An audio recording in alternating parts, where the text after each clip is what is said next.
لک الحمد یا اللہ الصلاۃ والسلام علیک یا رسول اللہ اما بعد۔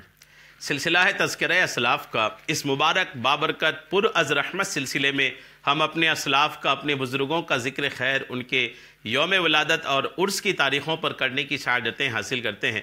آج جس عظیم الشان شخصیت کا ہم ذکر خیر کرنے جا رہے ہیں وہ ہیں خلیفہ اعلیٰ حضرت صدر الافاضل بدر الاماثل صاحب الفضائل حضرت علامہ مولانا الحاج الحافظ سید محمد نعیم الدین مراد آبادی رحمۃ اللہ تعالیٰ علیہ۔ آج آپ کا ذکر خیر ہم اس مناسبت سے کرنے جا رہے ہیں کہ 19 ذی الحجۃ الحرام 1367 ہجری میں حضرت کا وصال ہوا تھا۔ 19 ذی الحجہ آج بھی ہے۔ آج آپ کے عرس کی تاریخ پر آپ کی بارگاہ میں عقیدت کے نذرانے پیش کرتے ہوئے یہ بیان ہم پہنچانے کی سعادتیں حاصل کر رہے ہیں۔ آپ توجہ کے ساتھ پورا بیان سن کر کے بارگاہ صدر الافاضل میں اپنے عقیدت کے نذرانے پیش کر سکتے ہیں اور اپنے اکابرین کا علم حاصل کر کے، اپنے اکابرین کی سیرت کو جان کر کے اس کے مطابق آپ بھی اپنی زندگی جینے کی سعادتیں حاصل کر سکتے ہیں۔ آئیے صدر الافاضل کی حیات میں، آپ کی حیات تو یوں الحمدللہ کثیر الجہاد آپ کی حیات ہیں۔ آپ کی حیات کی بہت سارے گوشے ہیں جن پر گفتگو ہونی چاہیے، جن پر بات ہونی چاہیے۔ آپ کی زندگی کی بہت ساری ایسی باتیں ہیں جن کو آج عوام کے سامنے لانے کی حاجت ہے۔ الحمدللہ ایک ایک کر کے ہم آپ کی حیات پر باتیں کرنے کی کوشش کریں گے۔ آج آپ کی حیات کی جس روشن باب پر، آپ کی زندگی کی جس عظیم خدمت پر، آپ کی کارناموں میں سے ایک عظیم کارنامے پر آج ہم بات کرنے کی سعادتیں حاصل کریں گے، وہ ہیں صدر الافاضل کی تبلیغی خدمات۔ آپ کی جو تبلیغی خدمات ہیں، آپ کی جو دینی خدمات ہیں، آپ نے بطور تبلیغ جو خدمات کیے ہیں وہ آج آپ تک ہم پہنچانے کی سعادتیں حاصل کریں گے۔ آپ توجہ کے ساتھ پورا بیان سنیے۔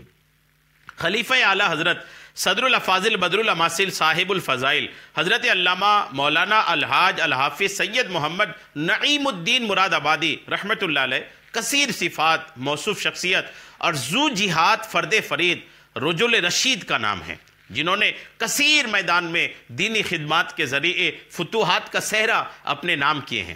چاہے تبلیغی ہو، تحریری ہو، تصنیفی ہو، تقریری ہو، شاعری ہو، سیاسی ہو، ہر میدان میں آپ کی خدمات سالار کے طرز پہ تاریخ کے صفحات پر منقش ہیں۔ آپ کی خدمات، آپ کی کتاب خدمات کے ایک باب آپ رحمۃ اللہ علیہ کی تبلیغی خدمات پر ایک مختصر بیان کے ذریعے ہم بارگاہ صدر الافاضل میں آپ کے عرس والے مہینے ذی الحجہ میں آپ کی بارگاہ میں عقیدت کے نذرانے پیش کرنے کی سعادتیں حاصل کر رہے ہیں۔ ہم اپنی بات کا آغاز صدر الافاضل علیہ رحمہ کے ان حسین جملوں سے کر رہے ہیں جو آپ نے مبلغین مرکز وفود اسلام جماعت رضائے مصطفیٰ کے نام ایک مکتوب میں طریقہ تبلیغ پر تحریر فرمایا ہے۔ ایک خط آپ نے لکھا تھا، اس خط میں آپ نے تبلیغ کے طریقے پر کچھ باتیں لکھی ہیں جو آج سب کے لیے مفید ہیں، مفید ترین ہیں، خاص کر وہ لوگ جو تبلیغی خدمات کرنے کے لیے میدان عمل میں ہیں، ان کے لیے عظیم رہنما اصول ہیں۔ آئیے صدر الافاضل نے کیا تحریر فرمایا ہے، توجہ کے ساتھ سنتے ہیں۔ صدر الافاضل علیہ رحمہ لکھتے ہیں کہ حالات کی گوناگو باعث انتشار کا خاطر نہ ہو، مجاہد کے لیے ہمیشہ یہ صورتیں پیش آتی ہیں، مایوس نہیں ہونا چاہیے۔ روپیہ اگرچہ بہت چمکتا ہے اور جھنکاریں مارتا ہے اور اس کی فوری کشش ایک طلسم سا دکھاتی ہے، مگر نور حق کے حضور یہ سب باطل مٹ کر رہتے ہیں۔ مجھے اس کا ایسا یقین ہے کہ جیسا دوپہر میں آفتاب کا، بلکہ اس سے بدرجہ زیادہ یہ تمام بطلان کے طوفان اٹھیں گے اور ان سے نقصانات ہوں گے، مگر کوئی طوفان باقی نہیں رہتا، اس کی عمر بہت کم ہوتی ہے۔ اور میں تو اس یقین پر ہوں کہ روپیہ خرچ کرنے کا خیال بالکل بیکار ہے اور یہ منصب تبلیغ کے شایع بھی نہیں ہے، اور بحالات موجودہ مال پر نظر کرتے ہوئے وہ ہمارے حق میں کمزوری کا موجب ہے۔ یہ بات بہت زیادہ غور طلب ہے۔ اللہ سبحانہ و تعالیٰ اس کے لیے آپ کے قلوب کو بھی ویسا ہی فتح فرمائے جیسا فقیر پر کرم فرمایا ہے۔ آپ کا طرز تبلیغ بس یہی ہونا چاہیے کہ دعوت طریقہ قدیم سلف پر ہو، آخرت کے مناظر لوگوں کے سامنے لائے جائیں، دنیا کی بے ثباتی اور مال کی ناپائیداری کے نقشے پیش کیے جائیں، نجات کا انحصار مذہب پاک اسلام میں بتایا جائے، بزرگان دین اور اولیاء کاملین کے تذکرے سنائے جائیں، ہندوستان کے اولیاء کے اذکار بہت نافع ہوں گے انشاءاللہ تعالی الحمدللہ۔ آپ تحریر فرماتے ہیں کہ ایک روز میں سلطان پور گیا تھا، وہاں یہ گفتگو پیش تھی کہ آریہ اور قادیانی بے شمار روپیہ خرچ کرتے اور کرنے پر آمادہ ہیں۔ میں نے کہا روپیہ اگر سچ پر جھوٹ کو غالب کر سکتا ہے تو انہیں کامیابی ہو جائے گی۔ اگر کسی شخص کو 10 روپیہ دے کر یہ کہلا لیا جائے کہ اندھیری رات میں آفتاب نصف النہار پر ہوتا ہے تو 10 روپیہ تو کیا دنیا کی تمام متاع اس کے ضمیر کو آپ کا گرویدہ نہیں بنا سکتا، علاوہ اس کے مقدر اور نصیب کو کوئی بدل نہیں سکتا۔ فلاکت و افلاس کو آریہ اور قادیانی تو کیا چیز ہیں، کوئی بادشاہ بھی کسی قوم کی دور نہیں کر سکتا، یہ اللہ کے قبضے قدرت میں ہے۔ قابل افسوس ہے حالت اس انسان کی جو حقیر دنیا کے لیے دین کو برباد کرے۔ ایک تو وہ لوگ ہیں جو اپنے دین کے لیے دنیا کی ہر چیز کو قربان کرتے ہیں۔ یہ صدر الافاضل رحمۃ اللہ تعالی علیہ نے ایک مکتوب میں ارشاد فرمایا ہے۔ طریقہ تبلیغ دیکھیے، تبلیغ کے تعلق سے صدر الافاضل علیہ رحمہ کے یہ جو جملے ہیں یہ الحمدللہ یاد رکھنے کے قابل ہیں، نہ صرف یاد رکھنے کے بلکہ انتہائی قابل عمل بھی ہیں۔ مکتوبات صدر الافاضل صفحہ نمبر 54 پر یہ باتیں لکھی ہیں۔ صدر الافاضل رحمۃ اللہ علیہ کا تبلیغی میدان میں انداز بیان اس قدر انقلابی اور پر اثر ہوتا تھا کہ مخالفین اور معاندین بھی آپ کے بیانات کو سن کر آپ کا شیدا ہو جاتے تھے۔ ایک مرتبہ رانا دھول پور کے کسی علاقے میں آپ رحمۃ اللہ علیہ کا بیان تھا، لوگوں کو معلوم ہوا تو انہوں نے جوک در جوک شرکت کی۔ جب بیان شروع ہوا تو شرپسندوں کا ایک ٹولہ اور بیٹھ گیا۔ جب اس شرپسند ٹولے نے صدر الافاضل فخر الاماثل کا خطاب نایاب سنا تو وہ مسحور ہو کر رہ گئے۔ ان کے قلوب و اذہان میں شر کی جگہ خیر نے اپنی جگہ بنا لی، ان کی ترکی تمام ہو گئی اور انہیں اپنے تہی دامن ہونے کا احساس ہو گیا۔ صدر الافاضل علیہ رحمہ نے بیان کے بعد اعلان فرمایا اگر کسی کو میری تقریر پر اعتراض ہو تو بیان کرے، اس کو مطمئن کیا جائے گا۔ تو ان تمام شرپسندوں کی پوری ٹولی کھڑی ہو گئی اور کہا حضور اشکال تو کوئی نہیں، اعتراض تو کچھ نہیں ہے، پر اتنی عرض ہے کہ ہم فساد کے لیے آئے تھے لیکن آپ کی تقریر نے ہماری آنکھیں کھول دی ہیں، ہمارے قلوب و اذہان کے میل دور ہو گئے ہیں، ہم گمراہیت کی تاریکی سے ہدایت کی روشنی کی طرف آنا چاہتے ہیں۔ اب اتنا کرم فرمائیے کہ ہمیں توبہ کرائیں اور آج شام اسی موضوع پر ہمارے محلے میں بھی بیان فرمائیں۔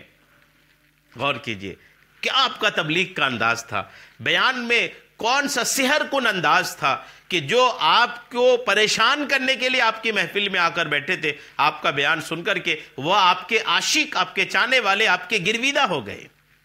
تذکرہ صدر الافاضل صفحہ نمبر 17 میں یہ بات لکھی ہے۔ صدر الافاضل علیہ رحمہ کے ایک خدمت گزار کا بیان ہے کہ شروع میں میری داڑھی خشخشی ہوتی تھی اور صدر الافاضل علیہ رحمہ اس بات کو پسند نہیں فرماتے تھے۔ ایک دن بڑے پیار بھرے انداز میں میرے چہرے کو اپنے دونوں ہاتھوں میں لے کر بڑے معنی خیز اور محبت بھرے تبلیغی انداز میں مسکراتے ہوئے فرمانے لگے مولانا کیا حال ہے؟ آپ رحمت اللہ علیہ کے اس مسحور کن اور پر تاثیر انداز نصیحت و تبلیغ سے میں اتنا متاثر ہوا کہ کہتے کہ آج میں 60 برس سے زائد ہونے کو آئے ہیں، کبھی داڑھی حد شرع یعنی ایک مٹھی سے کم نہیں ہوئی۔ تذکرہ صدر الافاضل صفحہ نمبر 18 میں یہ بات الحمدللہ لکھی ہے۔ غور کیجئے کہ صدر الافاضل کے تبلیغی انداز میں کتنا اثر تھا۔ آج کثیر تعداد ایسے پیروں کی ہیں جن کے خدام کی داڑیاں حد شرع سے کم ہیں، بے نمازی ہیں، شریعت کے پابند نہیں ہیں، لیکن مجال ہے کہ کبھی ان پر یہ حضرات انفرادی کوشش کر کے اصلاح کی کوشش کریں، جبکہ ایسے مریدین اور خدمت گزار اپنے پیر سے بے پناہ محبت کا دم بھرتے ہیں۔ تو پیروں کو چاہیے کہ اس محبت کا فائدہ یوں اٹھائیں کہ ان کی اصلاح کریں کہ محبین کی آخرت بہتر ہو جائے اور آپ کے پیر ہونے کا حق بھی ادا ہو جائے۔ صدر الافاضل علیہ رحمہ ایسے نڈر اور بے باک مبلغ تھے کہ جہاں آپ رحمت اللہ علیہ کو تبلیغ کی ضرورت محسوس ہوتی آپ وہاں تک اپنی بات پہنچاتے، پھر بادشاہ وقت ہی کیوں نہ ہو۔ چنانچہ عبدالعزیز ابن سعود نے جب حجاز مقدس پر ناجائز تسلط کیا، اس پاک سرزمین پر ظلم و ستم کا بازار گرم کیا، تو امام اہل سنت کے اس شعر نے ابن سعود کو ایک تبلیغی بے باک مکتوب ارسال فرمایا۔ آپ بھی اس بے باک اور عظیم مبلغ کا مکتوب گرامی ملاحظہ فرمائیے۔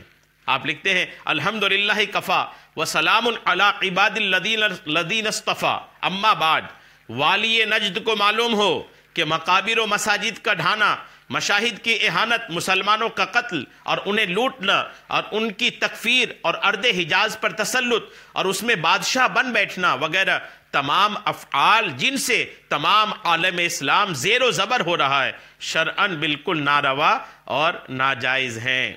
اخباروں سے معلوم ہوا کہ تم نے یہ افعال اپنے علماء کے حکم سے کیے۔ ہم تمہیں مطلع کرتے ہیں کہ وہ علماء باطل پر ہیں اور ہم ان سے مناظرہ کے لیے آمادہ ہیں۔ اگر انہیں ہمت ہو اور وہ اپنے آپ کو حق پر گمان کرتے ہوں تو ہم سے مناظرہ کر لیں، اور جب تک فیصلہ کن مناظرہ نہ ہو لے تم اس قسم کے افعال سے باز رہو۔ الحمدللہ یہ ہوتی ہیں شخصیات جب کام کرنے پر آتی ہیں تو الحمدللہ دنیا کے کسی کونے میں کام کی حاجت ہو وہاں پر اپنے اثرات پہنچاتے ہوئے نظر آتے ہیں۔ مکتوبات صدر الافاضل صفحہ 76 میں یہ باتیں لکھی ہیں۔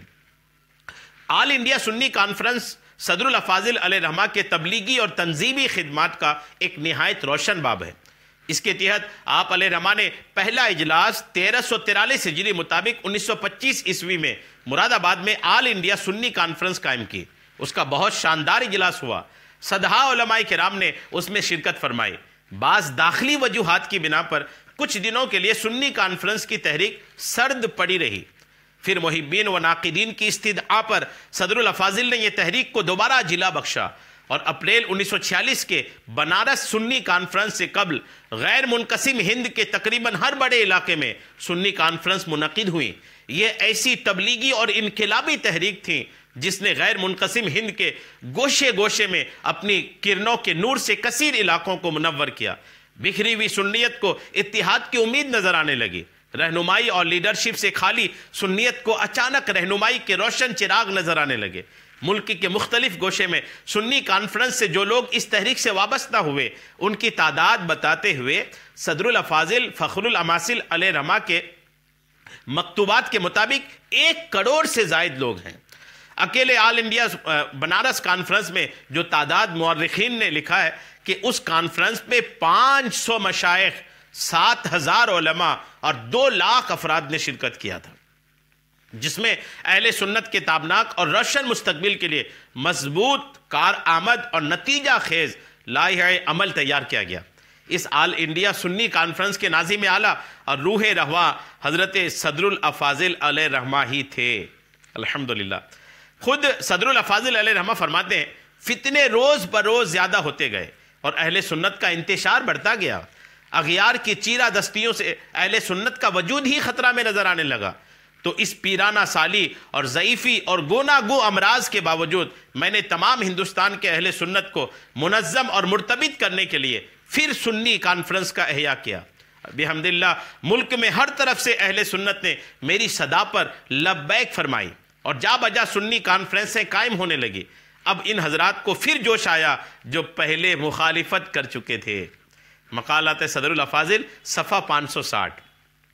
صدر الافاضل علیہ رحمہ کی ذات میں تبلیغ اسلام کا جذبہ کس قدر تھا وہ اس بات سے معلوم کرتے ہیں کہ جب کچھ اپنے ہی لوگوں نے سنی کانفرنس کی مخالفت کی تو جس قلبی قلق کا اظہار صدر الافاضل علیہ رحمہ نے کیا تھا اس کو ملاحظہ فرمائیں۔ آپ فرماتے ہیں اور انہوں نے اخباروں میں، اشتہاروں میں اور مخصوص مراسلات میں، رجسٹریوں میں میرے نام سوالات کے بوچھار کر دیے، اور اس کثرت سے سوالات آنے شروع ہوئے کہ اگر سب کے جواب کا التزام کیا جائے تو ایک دفتر خاص اسی مقصد کے لیے جاری کرنا پڑے۔ اور آپ فرماتے ہیں سوالات کا انداز مجادلانہ ہے۔ جن صاحبوں سے مجھے یہ امید تھی کہ وہ شبہ میں ہیں اور شبہ دور ہونے پر راہ اناد و خلاف اختیار نہ کریں گے، انہیں میں نے جواب بھی تحریر کیے، اور جو حضرات مجادلانہ تحریریں لکھ رہے ہیں میں ان سے عرض کرتا ہوں وہ مطمئن رہیں میں اس راہ میں قدم نہیں رکھوں گا، اور جدال کے لیے میرے پاس نہ وقت ہے اور نہ میں اس کو اچھا سمجھتا ہوں۔ ان کا بیکار مباحث میں اپنا وقت ضائع نہ کروں گا۔ الحمدللہ کام کو سلام ہے کہ جب لوگوں نے مخالفت کی تو آپ اس مخالفین کی مخالفت کی طرف ذرہ بھر بھی توجہ نہیں دی، بلکہ آپ الحمدللہ اپنے کام کی طرف ہی توجہ دے کر کے رکھے۔ یہ ایک عظیم شخصیت ہے اور بھی آپ کی زندگی میں اس تعلق سے کافی باتیں ہیں جو ہونی چاہیے آپ کی تبلیغی خدمات کے تعلق سے۔ آپ فرماتے ہیں کہ میری حیثیت بحمداللہ، میری دینی و مذہبی حیثیت اس قدر واضح و ظاہر ہے کہ تمام ملک کے اہل سنت علماء و عوام اس سے خوب اچھی طرح واقف ہے، اور اس بندے گنہگار کے ساتھ اعتماد تام رکھتے ہیں، اور یہ معترض حضرات بھی دنیا کو مغالطہ دینے کے لیے چاہے کچھ کہیں، انہیں یقین ہے کہ میں سنت کا علم بردار ہوں، اگرچہ گنہگار ہوں، لیکن دین خالص رکھتا ہوں، مذہب میں بے کرم ہی تعالی خامی نہیں ہے، اور اس جماعت معاندین کے سرگروہوں کو میں نے سنیت کا درس دیا ہے، اور تمام بے دینوں اور بے دینیوں سے نفرت کے سبق پڑھائے ہیں۔ میں کسی بد مذہب کے ساتھ اختلاط و ارتباط گوارا نہیں کرتا، اور اسی مقصد کے لیے سنی کانفرنس قائم کی گئی ہے۔ یہ کانفرنس قائم ہو لے تو اس کا کام ہی یہ ہوگا کہ تمام قابل اصلاح جماعتوں اور افراد کی اصلاح کرے۔ یہ تو میری حیثیت ہے جو میں نے بیان کری ہے۔ تمام مباحث کا خاتمہ اس پر ہے کہ اگر میری یہ حیثیت کسی سنی جماعت کو قابل اطمینان طور پر تسلیم نہ ہو اور وہ میرے بیان پر اعتماد بھی نہ کریں، تو اپنی جماعت میں سے کسی قابل اعتماد سنی عالم کو پیش کر دیں، میں یہ تمام کام انہیں تفویض کر دوں گا۔ اب تک بہت کام ہو چکا ہے، بہت سی جگہ سنی کانفرنسیں قائم ہو گئی ہیں اور الحمدللہ ہوتی جا رہی ہیں۔ یعنی کچھ لوگوں نے جو مخالفت کی، آپ نے اس وقت اس طرح کی تحریر ارشاد فرمائے تھے۔ آپ لکھتے ہیں ملک میں عام جذبہ ہے، جا بجا سے حضرات اہل سنت سنی کانفرنسوں کے قائم کرنے کی استدعائیں کر رہے ہیں۔ اس تمام کام کو وہ حضرات اپنے ہاتھ میں لے چلائیں، اگر میری شرکت بھی گوارا نہ کریں تو مجھے اس میں بھی اصرار نہیں، گوشہ تنہائی میں بیٹھ کر ان کے لیے دعائیں کیا کروں گا، اور اہل سنت کا نظم دیکھ کر خوش ہوں گا۔ غور کیجئے کہ کام کرنے والے جو ہوتے ہیں نا، الحمدللہ وہ اپنا نام نہیں چاہتے۔ میرا مقصد صرف اہل سنت اور ان کی دینی اخلاقی معاشی اصلاح ہے، وہ جس کے ہاتھ سے بھی حاصل ہو فہو المراد، بلکہ جو عالی ہمت بزرگ اس کام کے لیے آگے بڑھے میں ان کا شکر گزار رہوں گا۔ اب تو بحث و جدال کی حاجت نہیں رہی، سوالات و اعتراضات کا محل باقی نہیں رہا، میرے ساتھ شرکت عمل گوارا نہیں ہے تو آپ خود کام سنبھالیے، اللہ آپ کو توفیق دے۔ حضرات اہل سنت اگر معترض حضرات اب بھی باز نہ آئیں، نہ خود کام کریں، نہ اعتراض سے زبان روکیں، تو سمجھ لیں کہ وہ معاند ہیں۔ میں جب تک بے توفیق ہی تعالیٰ اس سنی کانفرنس کو کامیاب نہ بنا لوں اور منزل مقصود تک نہ پہنچ جاؤں، ہرگز ان مجادلانہ مباحث میں وقت برباد نہ کروں گا، اور اس قسم کے حضرات مجھ سے اس بیکار بحث میں پڑھنے کی امید نہ رکھیں۔ مقالات صدر الافاضل صفحہ 561۔ غور کیجئے کہ جب سنی کانفرنس کے انعقاد میں ارچنیں آئیں، داخلی رکاوٹیں آئیں، اپنے ہی لوگوں نے مخالفت کی، تو آپ نے کس احسن انداز میں ان لوگوں کو جواب دے کر کے ایک کامیاب سنی کانفرنس کی تحریک آپ نے چلائی تھی، جو تبلیغی طور پر الحمدللہ ہر محاذ پر کامیاب رہی۔ آج 19 ذی الحجہ صدر الافاضل کے یوم عرس کی تاریخ ہے۔ اللہ کریم کی بارگاہ میں دعا ہے مولا اس عظیم شخصیت کی بارگاہ پر خوب رحمتوں کا نزول فرما اور ان کی برکتیں ہم سب کو نصیب فرما، آمین، بجاہ النبی الامین صلی اللہ تعالی علیہ وسلم۔